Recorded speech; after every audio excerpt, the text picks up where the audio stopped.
오늘 주께서 주신 말씀입니다. 예레미야서 23장 1절로 40절의 말씀입니다. 예레미야서 23장 1절로 40절의 말씀을 저와 함께 한 절씩 교독해서 봉독해 올리시겠습니다. 제가 먼저 봉독하겠습니다. 여호와의 말씀이니라. 내 목장의 양떼를 멸하며 흩어지게 하는 목자에게 화 있으리라.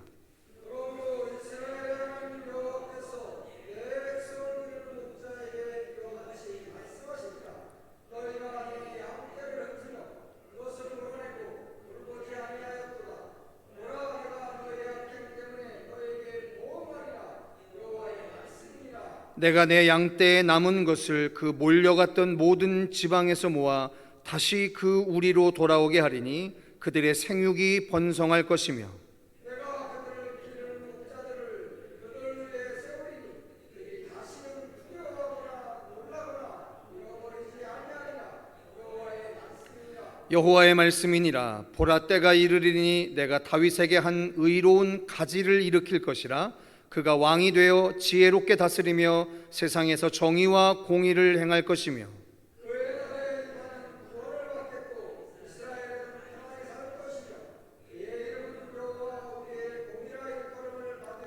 그러므로 여호와의 말씀이니라. 보라, 날이 이르리니 그들이 다시는 이스라엘 자손을 애굽 땅에서 인도하여 내신 여호와의 사심으로 맹세하지 아니하고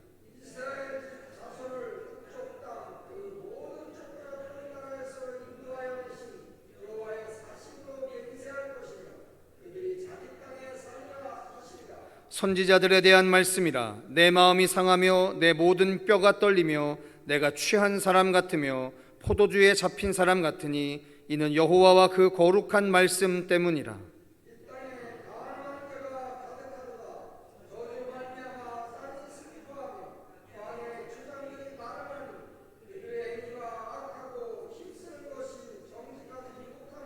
여호와의 말씀이니라. 선지자와 제사장이 다 사악한지라. 내가 내 집에서도 그들의 악을 발견하였노라.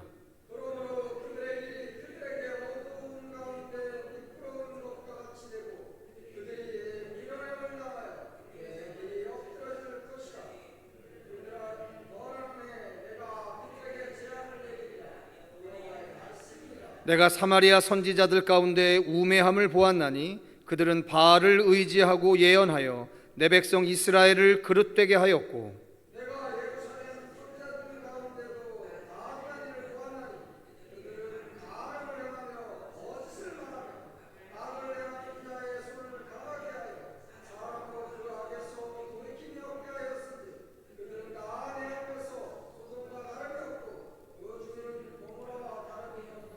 그러므로 만군의 여호와께서 선지자에 대하여 이와 같이 말씀하시니라. 보라, 내가 그들에게 쑥을 먹이며 독한 물을 마시게 하리니 이는 사악이 예루살렘 선지자들로부터 나와서 온 땅에 퍼짐이라 하시니라.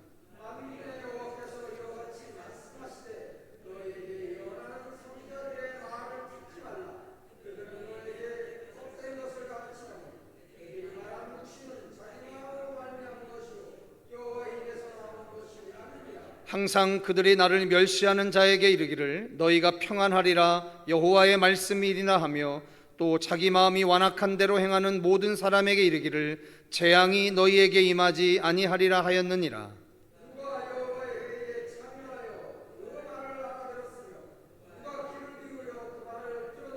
보라, 여호와의 노여움이 일어나 폭풍과 회오리 바람처럼 악인의 머리를 칠 것이라.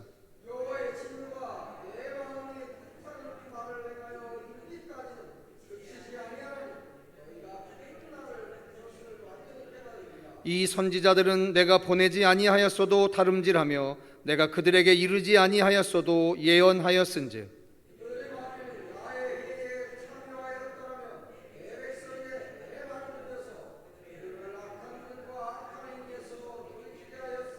여호와의 말씀이니라. 나는 가까운 데에 있는 하나님이요 먼 데에 있는 하나님은 아니냐.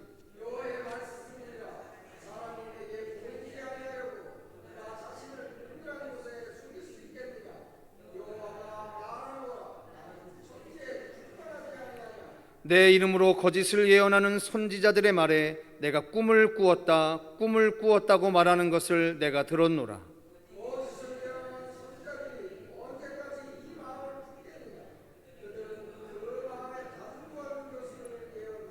그들이 서로 꿈꾼 것을 말하니 그 생각인즉 그들의 조상들이 바알로 말미암아 내 이름을 잊어버린 것 같이 내 백성으로 내 이름을 잊게 하려 함이로다.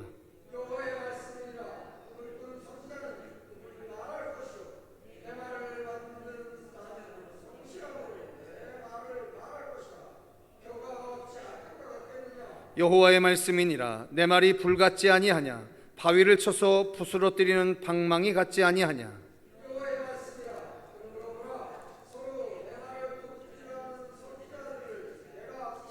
여호와의 말씀이니라. 보라, 그들이 혀를 놀려 여호와가 말씀하셨다 하는 선지자들을 내가 치리라.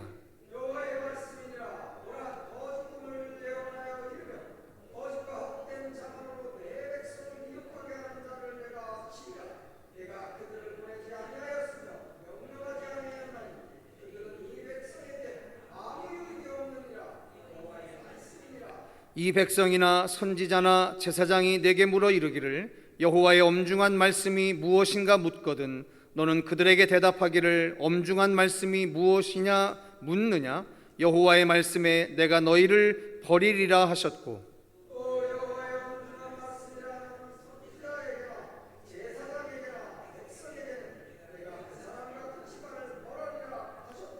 너희는 서로 이웃과 형제에게 묻기를 여호와께서 무엇이라 응답하셨으며 여호와께서 무엇이라 말씀하셨느냐 하고,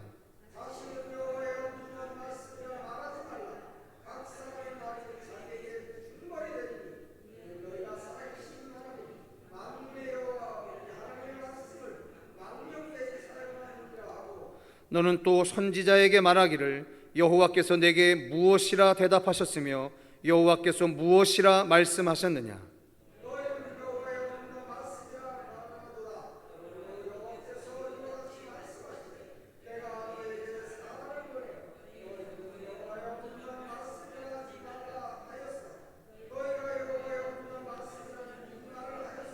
내가 너희를 온전히 잊어버리며 내가 너희와 너희 조상들에게 준 이 성읍을 내 앞에서 내버려 너희는 영원한 치욕과 잊지 못할 영구한 수치를 당하게 하리라 하셨느니라. 아멘.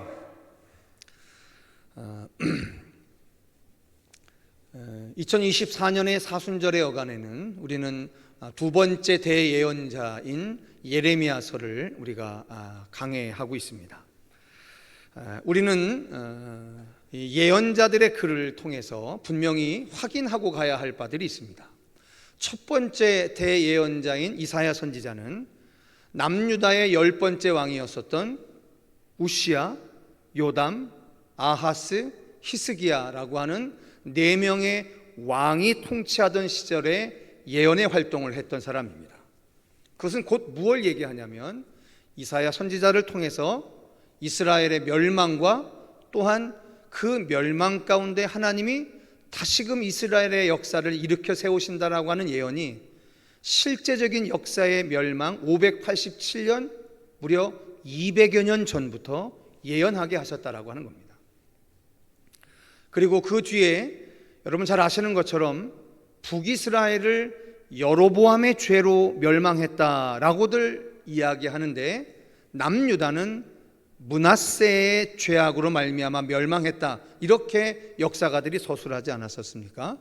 자, 그러니까 10대 왕부터 보자면, 다시 말하자면 우시야, 요담, 아하스, 히스기야, 그리고 히스기야의 아들이 그 대단한 범죄자인 므낫세, 그 다음 아몬, 그리고 오늘 예레미야 선지자가 활동했던 마지막 5명의 왕 요시야, 여호아하스, 여호와킴, 여호와긴, 시드기야, 이 5왕입니다. 자, 저를 따라서 이 11명의 왕을 한번 같이 이야기해 보시죠.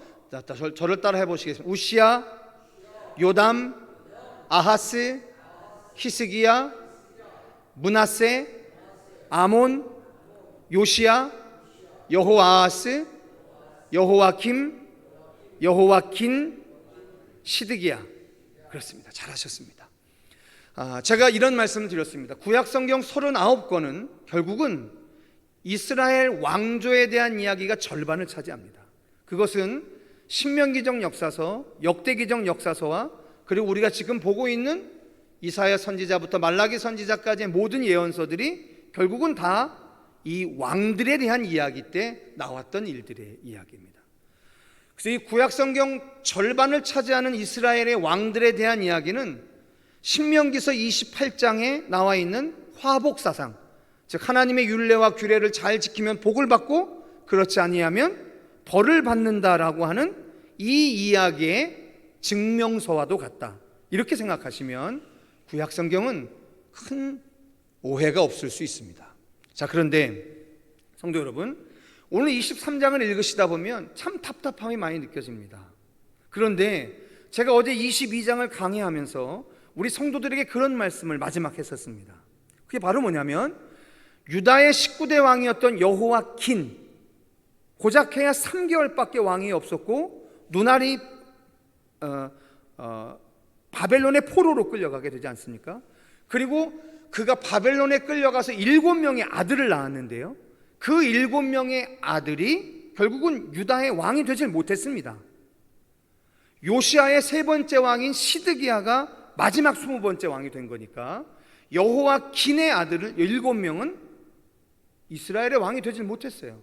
근데 놀라운 사실은 마태복음 1장에 예수님의 족보를 기록하는 과정 속에서 예수님의 12대 조상인 바벨론으로 이거한 자 여고냐라고 하는 그 여고냐라고 하는 이름이 여호와긴이었다라고 하는 사실은 우리에게 얼마나 큰 이야기를 얘기해 주냐면 역사는 망했습니다.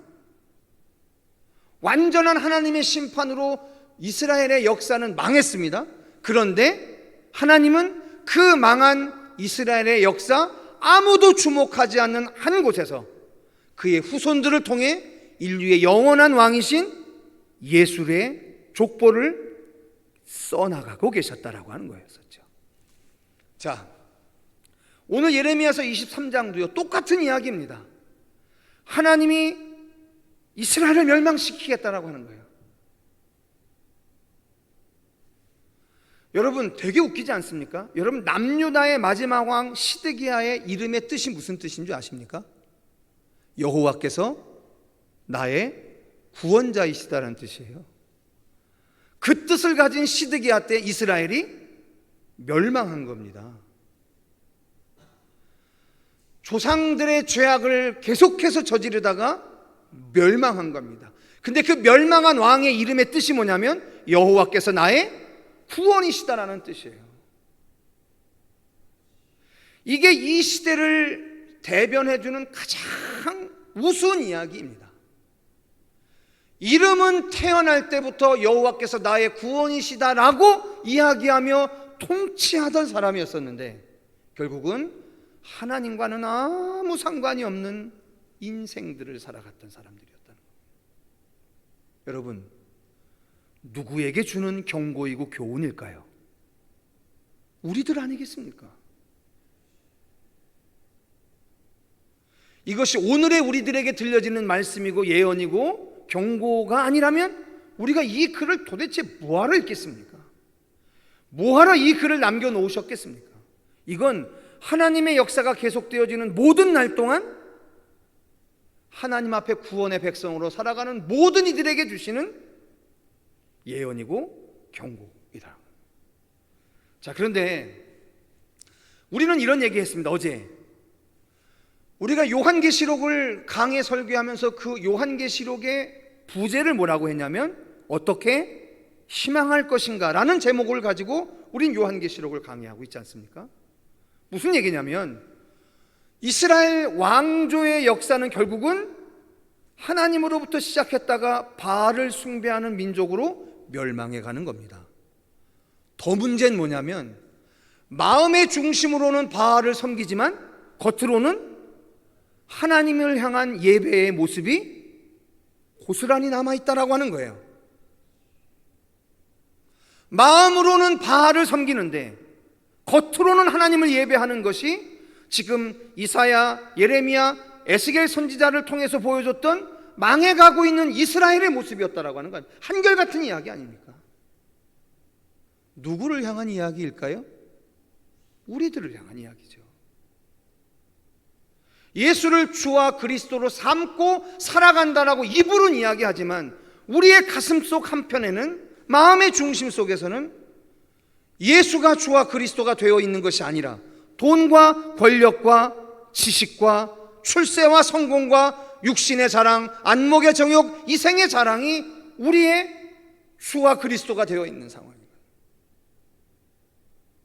그래서 오늘 23장의 이야기는 그겁니다.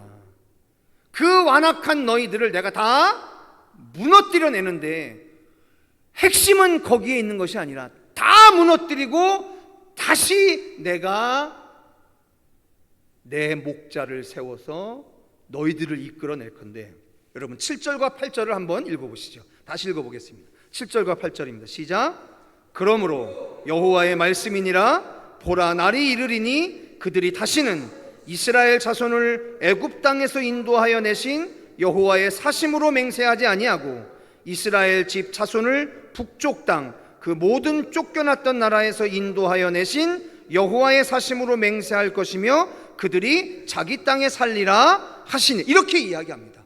여러분, 이게 무슨 얘기죠? 이제껏 이스라엘은 어떤 하나님을 늘 습관처럼 되뇌었냐면 애굽에서 구원해내신 그 하나님을 습관적으로 앵무새처럼 되뇌었던 거예요. 마치 우리를 위해 십자가에 못 박혀 죽으셨다가 사흘 만에 다시 살아나신 예수를 마치 주문처럼 외우는 우리들처럼 말입니다. 그런데 지금 하나님이 뭐라고 이야기하시냐면, 이제껏 너희들이 고백하던 출애굽한 내가 아니라 70년간 아직 바벨론으로 포로로 끌려가지도 않은 이 이스라엘에 70년간 종살이를 마치고 다시금 예루살렘으로 끌어내신 그 하나님으로 너희들을 고백하게 하겠다라고 이야기합니다. 이미 화석화되어지고 박제화되어린 그 출애굽의 하나님이 아니라 70년 바벨론으로부터 포로 생활을 마치고 다시 자기 땅으로 끌어내신 그 하나님으로 고백하게 하겠다라고 하는 거예요. 무슨 얘기냐? 하나님이 더 이상 너희들에게 화석화되어지고 박제화된 하나님이 아니라 오늘 일하고 역사하시는 그 하나님으로 너희들에게 다시 노래하게 하겠다라고 하는 겁니다. 아멘. 여러분, 그렇게 우리 하나님이 우리 안에 오늘 살아계셔야 하는 겁니다.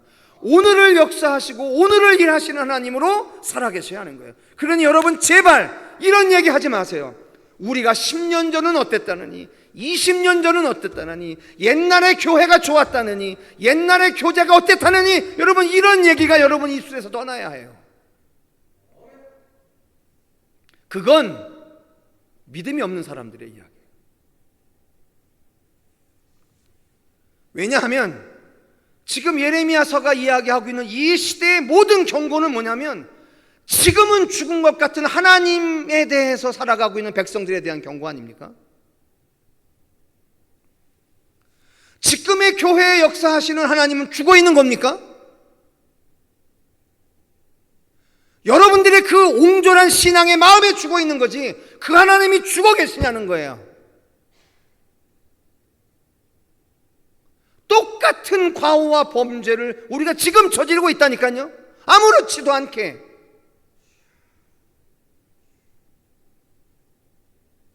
심각한 거예요. 말씀이 교훈이 되지 못하다 보니까 자꾸만 내 판단과 내 감정이 자꾸만 하나님이 되어버리는 거예요.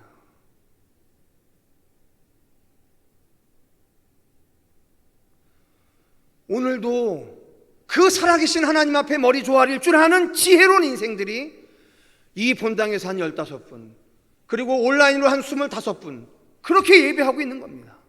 이 시대가 죽은 것 같죠? 그렇지 않습니다. 오늘도 살아계셔서 오늘을 역사하시는 그 하나님을 고백하는 사람들 때문에 하나님의 나라인 교회가 아직도 종말론적인 소망을 품고서 예배하고 있는 거예요. 이 습관이 아닙니다. 자, 그런데 저는 오늘 시간이 가더라도 이것만큼은 절대로 포기할 수 없는 구절이, 왜냐하면 우리들 안에 이 사실에 대해서 너무도 많이 망각하고 있기 때문이에요. 자, 다 같이 우리 5절 6절의 말씀을 다시 읽겠습니다. 너무너무 귀중한 말이니까 오늘을 통해서 확실히들 여러분 기억하고 계셔야 해요. 5절 6절 다시 한번 읽겠습니다. 시작.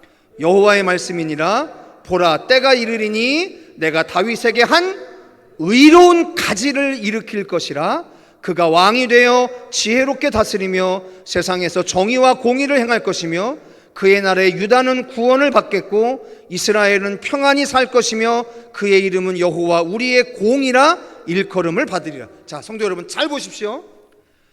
이 망해가고 있는 유다의 역사 가운데 하나님이 뭐라고 하시냐면, 내가 다윗에게 한 의로운 뭘 일으킨다고요? 가지를 일으킨다고 하면 가지. 자, 성도 여러분 어디서 보셨죠? 다윗에게 한 의로운 가지를 일으킨다는 말 어디서 들으셨죠? 어제 들으셨잖아요. 어제 제수일 예배 때 이사야서 53장에 제가 읽어드릴게요. 고난받는 종의 예언의 말씀에서 이사야 선지자를 통해서 뭐라고 이야기하게 했냐? 들어보세요.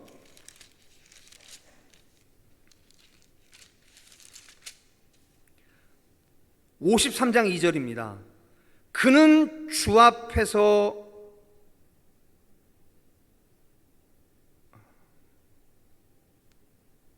자라나기를 연한 순 같고 마른 땅에서 나온 뿌리 같아서 고운 모양도 없고 풍채도 없은즉 우리가 보기에 흠모할 만한 아름다운 것이 없도다라고 이야기합니다. 자, 어제도 들으셨는데 이제 우리 한번 이사야서 11장으로 한번 같이 가보시겠습니다. 이사야서 11장입니다.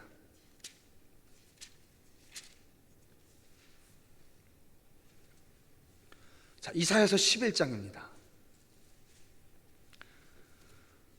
11장 1절을 같이 읽으시겠습니다. 이사야서 11장 1절입니다. 시작. 이새의 줄기에서 한 싹이 나며 그 뿌리에서 한 가지가 나서 결실할 것이요 라고요. 자, 예레미야 선지자보다 훨씬 이전에 예언 활동을 했던 이사야가 똑같은 풍의 이야기입니다. 이스라엘은 망할 건데 그 망해가고 있는 이스라엘의 역사에 하나님이 누구 하나를 세운다는 거예요. 근데 그 세우는 사람이 어떻게 되어 있냐면 한 싹이 나고 한 가지가 난다 이렇게 얘기합니다. 자, 무슨 얘기냐면 싹과 가지는 오실 메시아를 상징하는 단어라는 거예요. 싹이나 가지나 똑같은 이야기라는 겁니다. 아멘? 이거 잘 이해하셔야 합니다. 자, 그렇다면 말입니다, 성도 여러분. 혹시 예수님께서 애굽으로 피난 가셨다가 성인이 돼서 갈릴리에서 활동하시기 직전까지, 즉 어린 시절을 지냈던 그 지명이 어딘지 혹시 아시나요? 나사렛 예수라고 하잖아요. 근데 여러분, 그 나사렛이라는 단어의 뜻이 뭐냐면 이스라엘 사람들이 쓰는 언어인 히브리어에서 가지라는 단어가 뜻이 뭐냐면, 저를 따라해 보십시오. 네체르. 예, 히브리어로 가지가 네체르예요. 그래서 왜 사람들은 예수 앞에다가 나사렛 예수라고 하냐면 그 나사렛이라고 하는 단어가 가지라는 단어거든요. 즉 그들은 나사렛에서 살았던 예수라는 사람이 이사야 선지자를 통해, 예레미야 선지자를 통해, 스가랴 선지자를 통해 순 같고 싹 같고 가지 같은 하나님이 일으켜 세우시는 그 메시아가 누구다? 예수였다라고 하는 이야기를 하는 거예요. 그래서 나사렛 예수라고 하는 거라는 거예요. 아멘. 선지자를 통해서 예언되어졌던 다윗의 가지에서 의로운 한 가지가 나고 한 싹이 난다라고 하는 이 가지, 싹, 이 단어들이 전부 다 네첼이라고 하는 히브리어인데, 그 네첼이라고 하는 히브리어에서 나온 단어가 바로 나사렛이라고 하는 지명이라는 거예요.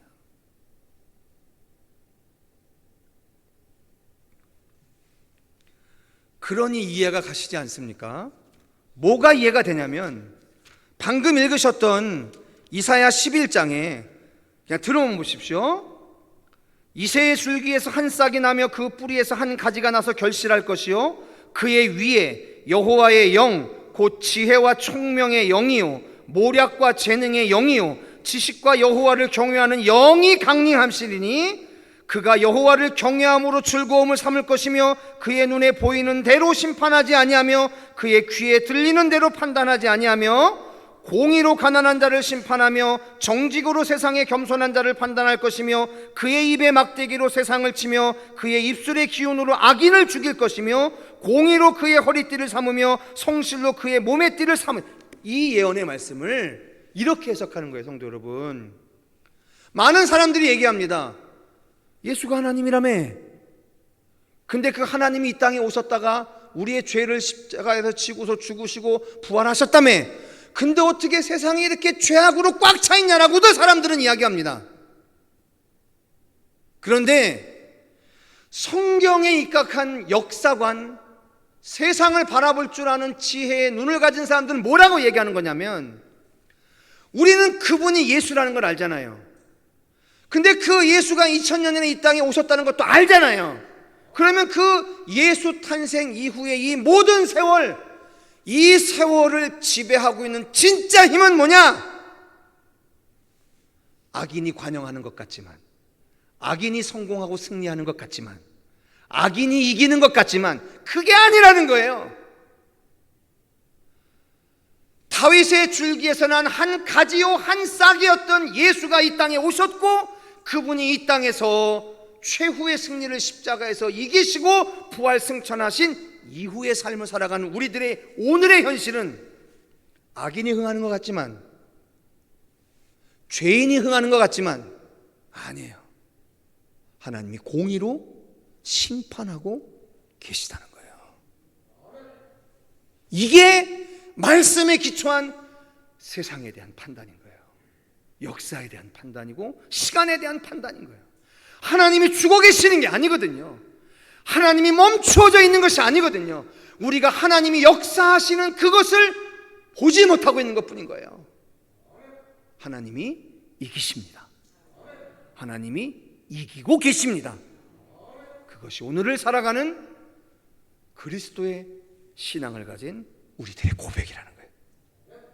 오늘도 이 고백으로 승리하시는 저와 여러분, 사순절의 모든 여정을 동행하시는 우리 성도들에게 평화와 나음을 덧입게 하실 겁니다.